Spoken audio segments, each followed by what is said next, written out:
Bijak menggunakan media sosial. Pernah gak sih buka HP cuma 5 menit, tiba-tiba udah 1 jam. Scroll Instagram, TikTok, YouTube, tahu-tahu baterai udah 20%. Media sosial itu ibarat dua sisi mata uang. Bisa jadi tempajar, tapi juga bisa bikin kita lupa diri. Hari ini aku mau ngobrol santai tentang gimana sih caranya kita bijak dalam menggunakan media sosial. Hai semuanya, perkenalkan nama saya Robiatul Adawiyah, program studi komunikasi penyiaran Islam Universitas Muhammadiyah Mataram. Video ini saya buat untuk memenuhi tugas UTS mata kuliah Public Speaking. Sebagai generasi yang hidup di era digital, kita nggak bisa jauh yang namanya media sosial. Tapi pertanyaannya, kita yang mengendalikan media sosial atau media sosial yang mengendalikan kita? Nah, yang pertama dampak positif media sosial. Jujur aja, media sosial itu banyak sekali manfaatnya. Nah, yang pertama, kita bisa belajar apa saja. Kedua, kita bisa kenal orang dari berbagai negara.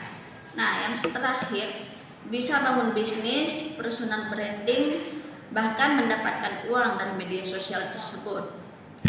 Banyak orang sukses karena media sosial, tapi semua itu bisa jadi bumerang kalau kita nggak bijak dalam menggunakan media sosial.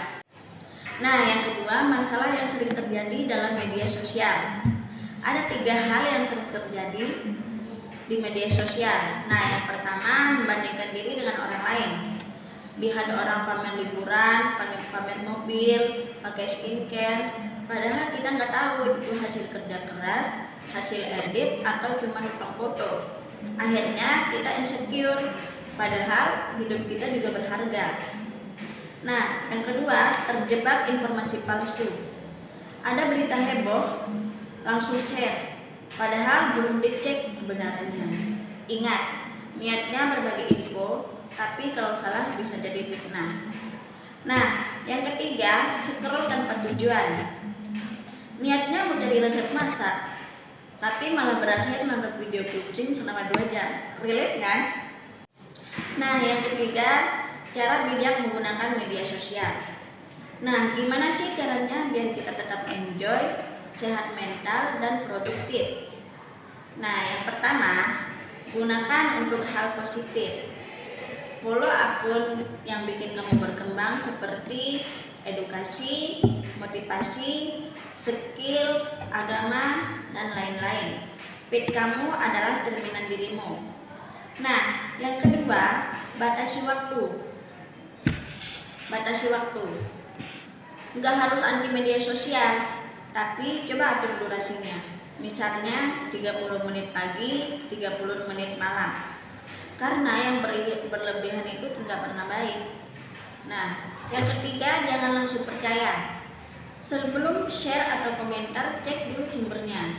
Jangan jadi penyebar hoax, jadilah penyaring informasi.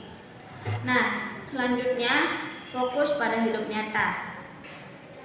Media sosial itu highlight, bukan kenyataan penuh. Hidup yang sesungguhnya ya ada di depan mata, keluarga, sahabat, ibadah, dan mimpi. Nah, yang kelima, jadilah pengguna bukan korban. Gunakan media sosial untuk berkarya, bukan cuma konsumsi. Posting hal yang bermanfaat, bagikan inspirasi, tunjukkan versi terbaikmu. Media sosial itu seperti pisau. Kalau dipakai dengan benar, dia membantu kita. Tapi kalau sebaliknya, dia bisa melukai kita. Nah, kesimpulannya, mulai sekarang, yuk kita jadi generasi cerdas, positif, dan bijak di dunia digital. Terima kasih sudah menonton. Kalau kamu setuju atau punya pengalaman menarik soal media sosial, tulis di kolom komentar ya. Sampai ketemu di video berikutnya. Bye-bye.